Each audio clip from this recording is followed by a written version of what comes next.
loves, welcome back to my channel.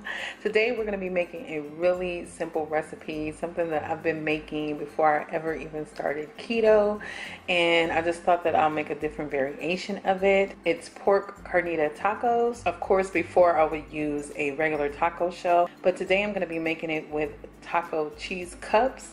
And you can dress this up however you like, but I like this particular taco with grilled onion and green salsa. So first we're going to go ahead and start with some pork carnita meat. Now normally that's what I would use. I didn't have it at my local grocery store when I went shopping, so I just have some pork stew meat here, and I'm hoping that it will break down and taste just as good as the pork carnita, but I would prefer to use that type of meat. So if you have it at your grocery store, definitely pick that up. It'll probably come in like 3 big chunks. It wouldn't be cut up like this is. It normally comes in like 3 or 4 big chunks. So I'm just going to go ahead and use this pork stew meat and make it do what it do.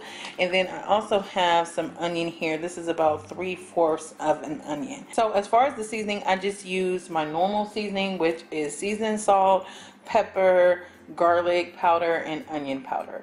So I'm going to go ahead and season that up, and we'll get to the next step.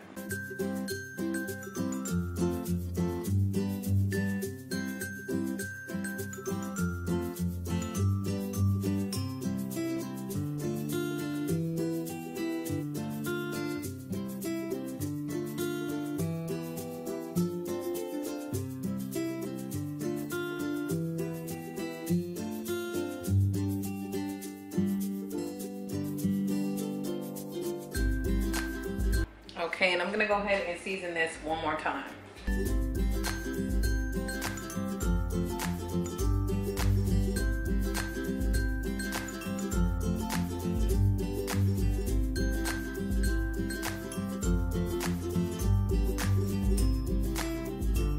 Okay, and now that I have it all seasoned up, I'm going to go ahead and add the onion.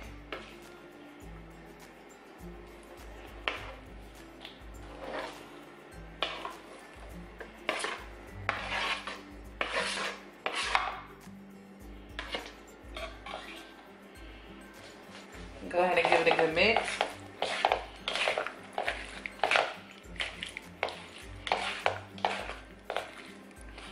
Now this is one of the easiest recipes in the world, and I learned this from my sister-in-law. One day she was watching my son for me, and she was like, "Girl, I was just making him some tacos when you were coming to pick him up." So she was like, "Let me make him a little plate to go." And I was like, "Okay, cool." She was like, "You want some?" I was like, "No, I'm cool." She was like, "Oh, take one." So girl must have took one, and it was the best thing in the world. And you know how you try to act like you don't want to keep eating, and you like, actually, can you make me a plate to go too? It was so good. And I was like, after that, I was like, tell me step by step what you did, exactly what you did. And that is how I learned how to cook this. So the next thing you're going to do is go ahead and add your meat to a big pot.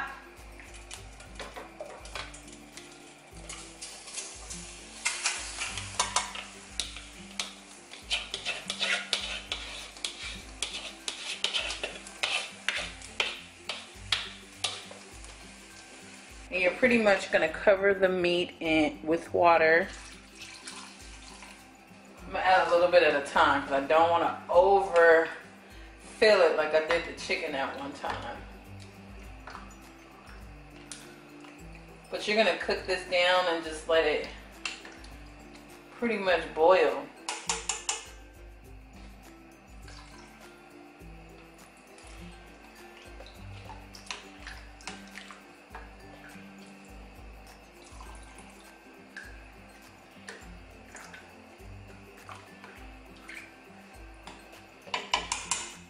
And it should pretty much look something like this. And you're just going to go ahead and let this boil and continue to boil and simmer down until it's tender and falling apart. Very similar to the curry chicken recipe. The only thing that we're missing here that's major key is a half stick of butter. I don't know what the butter does, but I'm just following my sister-in-law's recipe, okay? But it's keto approved and I'm with it.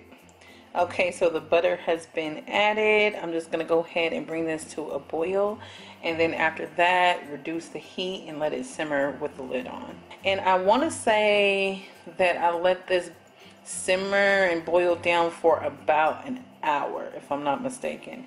So I'm gonna come back when it's maybe like halfway, like in the process, maybe 30 minutes in. So that is this.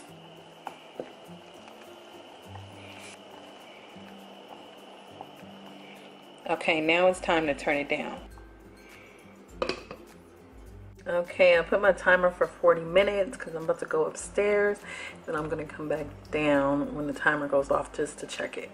And I have my heat turned to medium low. Okay, so it's been about 40 minutes and it has cooked down quite a bit. You can see the butter has rised up just a little bit, so it's kind of have a yellow tone to it. But it smells so good in here. Y'all would not believe how good it smells in my house. Like, I cannot wait. And something that's like sauce that it turns into. Yes, indeedy. So at the end of this, it should still have some of this left over, just a tiny bit.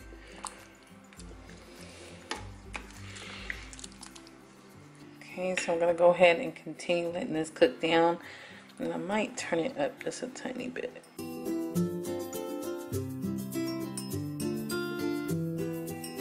Okay, you guys, so I'm going to go ahead and make some grilled onions to go with this, and I put like a little tiny bit of jalapeno peppers in it, maybe like a half one of these. I got this one from the 99-cent store and I like how mild it is, so I'll put a little bit of that in with some onion and then give it a good toss with like some salt and pepper. That's pretty much all I do. So I just have enough oil to cover the pan, and then I have some like thickly sliced onion.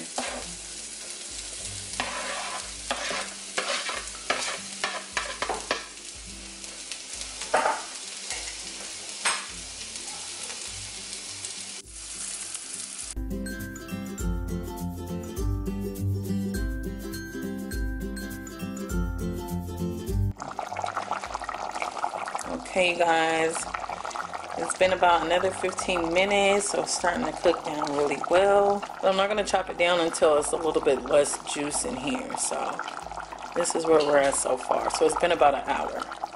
I think about another 15 minutes we should be good.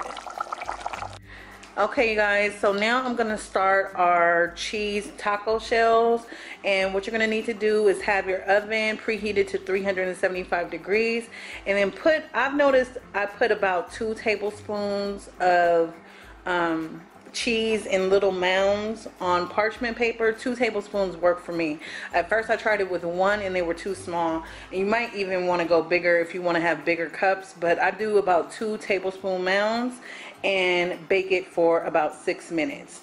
Once you bake it for 6 minutes, then you just put it in a muffin pan or something like this and make sure it's greased. So just spray it lightly with some kind of spray, like coconut oil spray or something like that, so that it doesn't stick, and then just mold the cheese, the melted cheese, in those cups and let it cool. And once it cools, it kind of hardens, but not in a bad way, in a good way, and then that will be your taco shells.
Okay guys, so here is the end result of the meat. Super seasoned, soft and tender.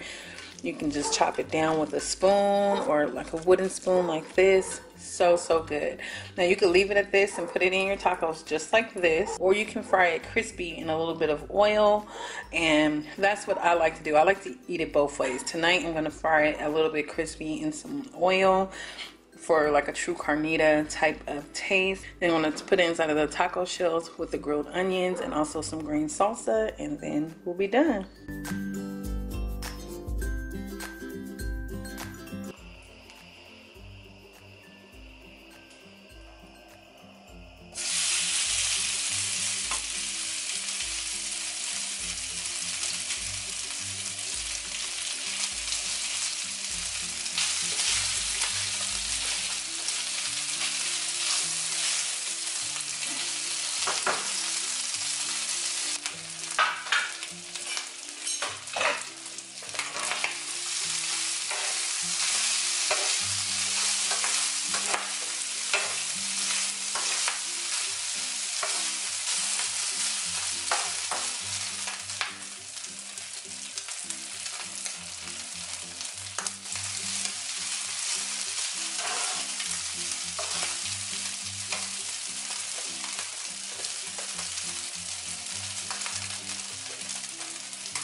Okay you guys, so here are our cheese cups, nice and cooled. They are nice and firm. Like I said, if you want to go with 3 tablespoons, you can, to make them a little bit bigger, or use like a different type of molder. But I have our meat here, so I'm gonna first fill it with our crispy meat.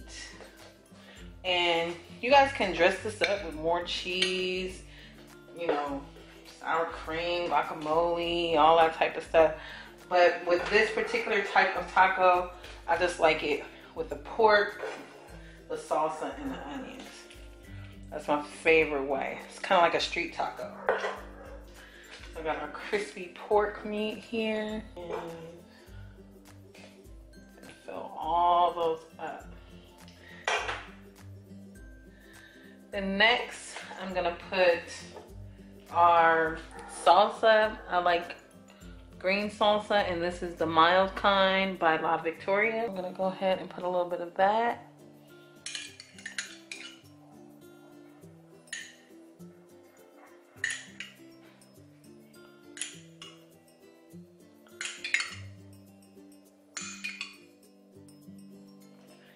Now I'm gonna go ahead and top it with our grilled onions.